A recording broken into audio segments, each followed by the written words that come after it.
Good morning, students. Today we will study about entropy.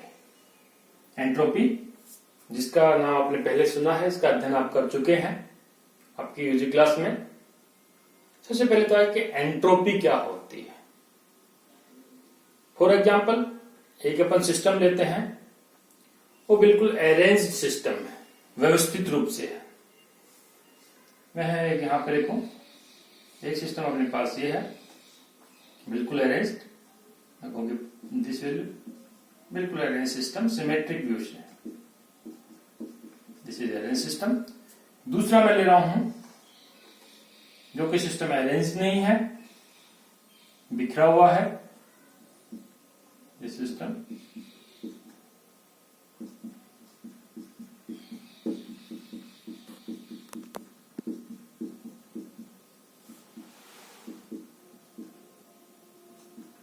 एक system ये है अपने पास।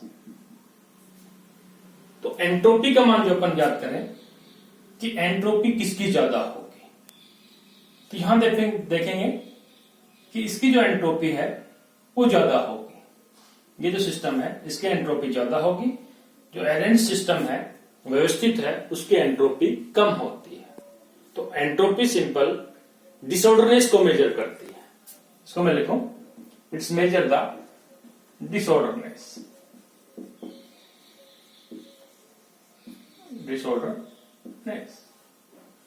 जितना ज्यादा सिस्टम्स अव्यवस्थित होगा वो कहीं उसमें अपने पास स्टेबल सिस्टम होगा। इसको अगर थोड़ा सा डिस्टर्ब करते हैं तो इसमें ज्यादा डिस्टर्ब नहीं होता, लेकिन इसको अपन थोड़ा सा भी डिस्टर्ब कर देंगे तो फुल डिस्टर्ब हो जाएगा। तो ये कहते हैं कि अपने पास एक स्टेबल स्टेट भी होती है, फुल स्टेबल, और उसकी एंट्रोपी अपन कहें कि एंट्रोपी अपने पास क्या होती है, मैक्सिमम। एंट्रोपी को मैंने ऐसे डिनोट किया। अब स्टैटिस्टिकल मैकेनिक्स का जो अपन अध्ययन कर रहे हैं, इसमें अपन कहें कि मुख्य उद्देश्य अपना माइक्रो प्रॉपर्टी से मैक्रो प्रॉपर्टीज प्राप्त करना है, यानी कि स्टैटिस्टिकल मैकेनिक्स से थर्मोडायनेमिकल प्रॉपर्टीज प्राप्त करते हैं। इसी के अकॉर्डिंग इस एंट्रोपी को मैं यहां पे दो भागों में डिवाइड करता हूं। एक अपने पास है स्टैटिस्टिकल एंट्रोपी, दूसरी जो एंट्रोपी है इसको मैं कह रहा हूं थर्मोडायनेमिकल एंट्रोपी, डायनेमिकल एंट्रोपी। अब स्टैटिस्टिकल जो अपने पास एंट्रोपी है, इसका जो सिंबल है वो सिग्मा से डिनोट कर रहा हूं, और यहां पे जो एंट्रोपी का सिंबल जो अपन सामान्यतः काम में लेते हैं वो अपने पास है एस। ये तो अंडरस्टूड है, लेकिन सिग्मा ये स्टैटिस्टिकल एंट्रोपी को डिनोट करता है। अब स्टैटिस्टिकल जो एंट्रोपी है, क्लासिकल मैकेनिक्स के according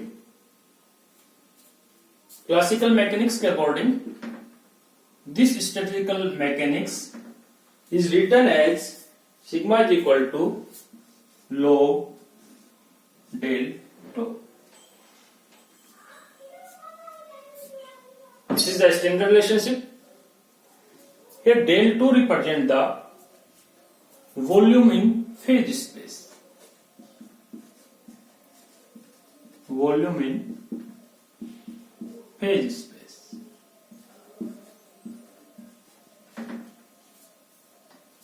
And this statistical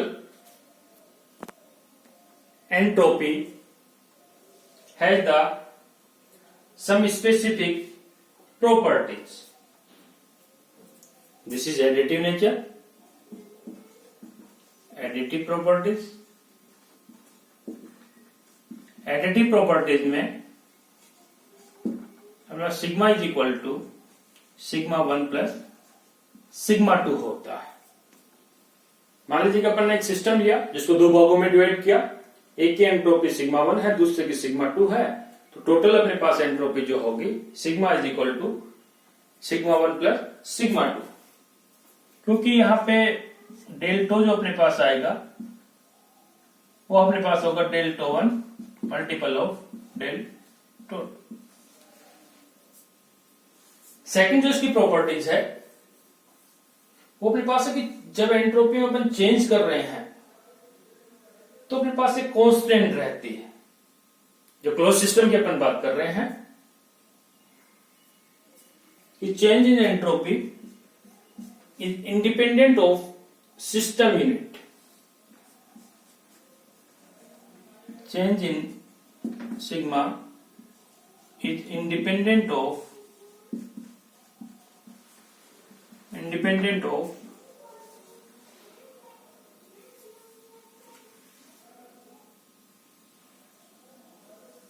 system of unit, independent of system unit. It means sigma should be exact differentiation.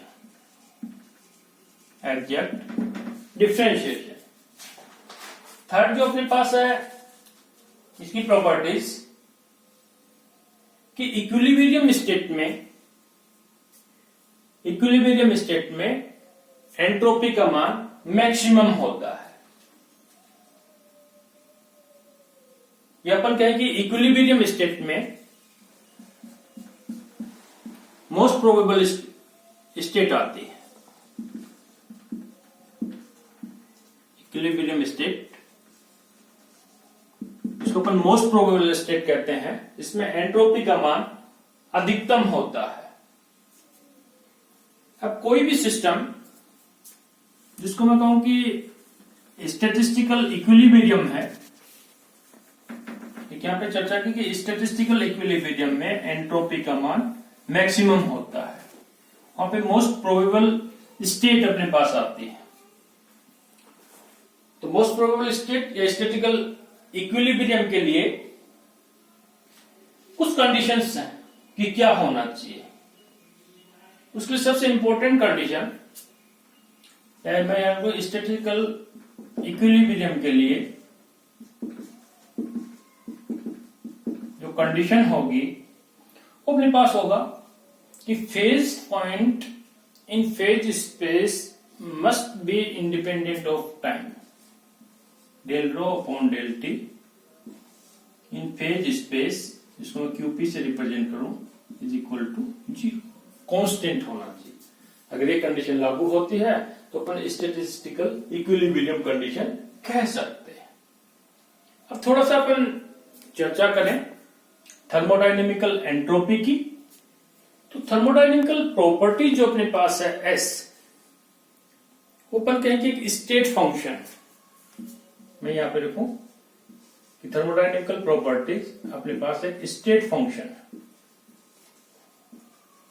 अब स्टेट फंक्शन का क्या होता है कि ये जो प्रॉपर्टीज है थर्मोडायनेमिक्स में जो अपन कह रहे हैं एंट्रोपी, ये simple initial state and final state पे डिपेंड करती है।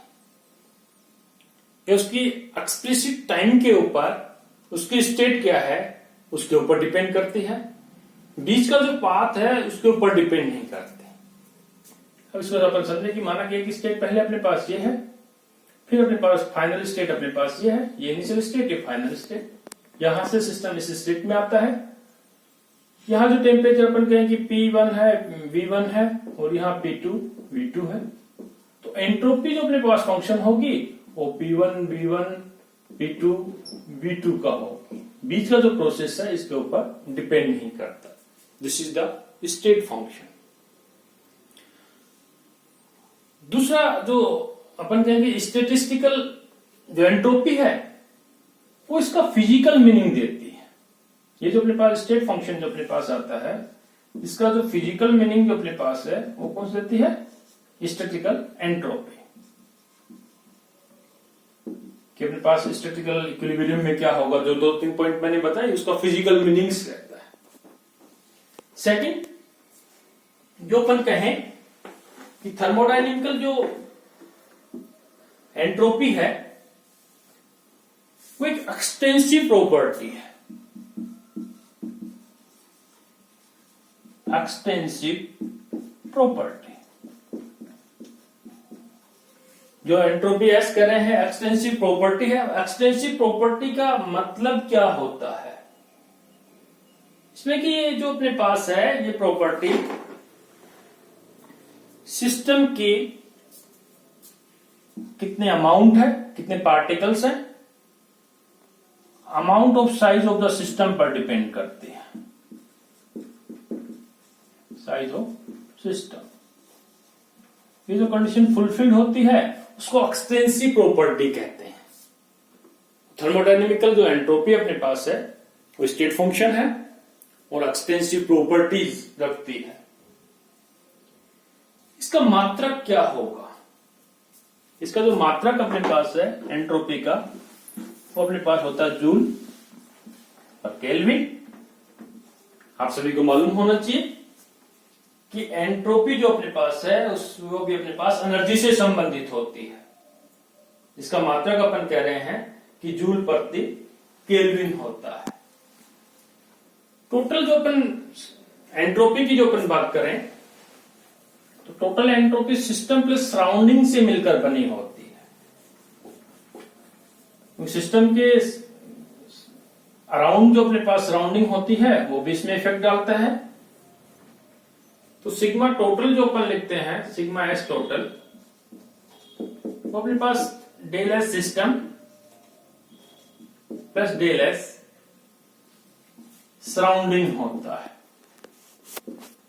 इनमें अगर चेंज होता है तो एंट्रोपी में चेंज हो सकता है। दूसरा एनर्जी के साथ जो संबंध अपने पास एंट्रोपी का होता है, थर्मोडायनेमिकल एंट्रोपी की अपन बात कर रहे हैं, ये अपने पास होता है Q अपॉन T। इसका मात्रक पता है अपने पास, Q अपने पास एनर्जी है अपने पास और T टेम्परेचर। रिवर्सिबल प्रोसेस के लिए या स्पॉन्टेनियस प्रोसेस के लिए मैं यहां पे लिखूं स्पॉन्टेनियस प्रोसेस।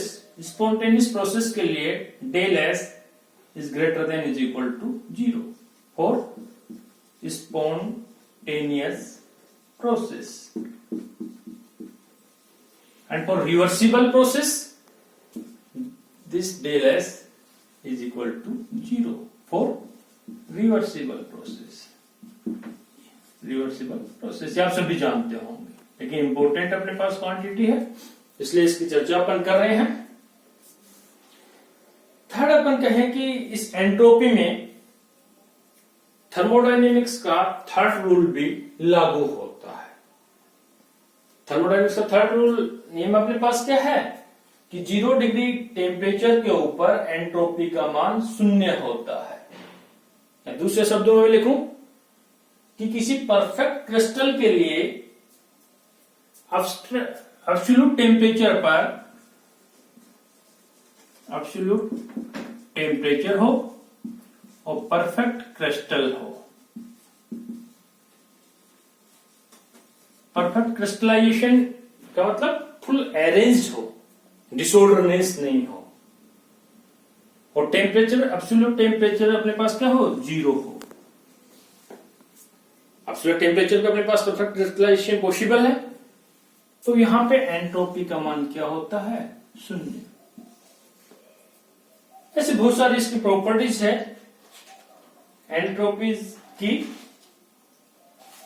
तो आप जो अपन इंट्रोड्यूस हुए हैं इससे आपको आइडिया लगा कि स्टैटिस्टिकल जो एंट्रोपी है वो सिग्मा है, थर्मोडायनेमिकल जो एंट्रोपी है उसको एस से डिनोट करते हैं। इन दोनों के मध्य भी रिलेशनशिप होता है। इन रिलेशनशिप के द्वारा अपन एंट्रोपी एंड प्रोबेबिलिटी में संबंध भी स्थापित करेंगे। एक स्पेशल रूल अपने पास आता है एस इज इक्वल टू क्या होता है के log सिग्मा, या इसको ओमेगा को इस प्रकार से नोट कर देते हैं, सिग्मा नहीं कि ओमेगा है, नॉट सिग्मा, ओमेगा, ओमेगा भी होता है। ये जो अपने पास ओमेगा है ये एक प्रकार से ओरिएंटेशन को बताता है, या अपन कहें प्रोबेबिलिटीज को बताता है, नंबर ऑफ डिफरेंट वेज को बताता है। तो इस प्रोबेबिलिटीज के द्वारा अपन एस का मान अपन ज्ञात करेंगे। This is the standard relationship. फिर अपने पास आएगा कि थर्मोडायनेमिकल वेरिएबल्स का मान ज्ञात करें। थर्मोडायनेमिकल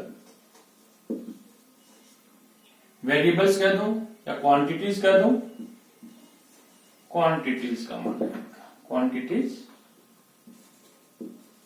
अब थर्मोडायनेमिकल क्वांटिटीज कौन कौन सी होगी, अपन कहेंगे गिब्स फ्री एनर्जी,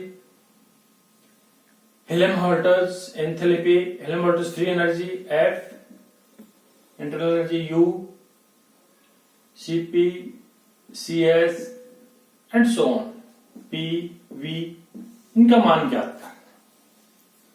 ये G, H, F, U, CP, CS, P, V अपन लिख रहे हैं, ये अपने पास क्या है, थर्मोडायनेमिकल क्वांटिटीज। स्टैटिस्टिकल मैकेनिक्स की जो अपने पास क्वांटिटीज अपने पास आई, एंट्रोपी जो भी रिलेशनशिप अपने पास आता है, स्पेसिफिक रिलेशनशिप, उसके द्वारा थर्मोडायनेमिकल क्वांटिटीज का मान ज्ञात करना। ये अपन नेक्स्ट लेक्चर में करेंगे। Thank you.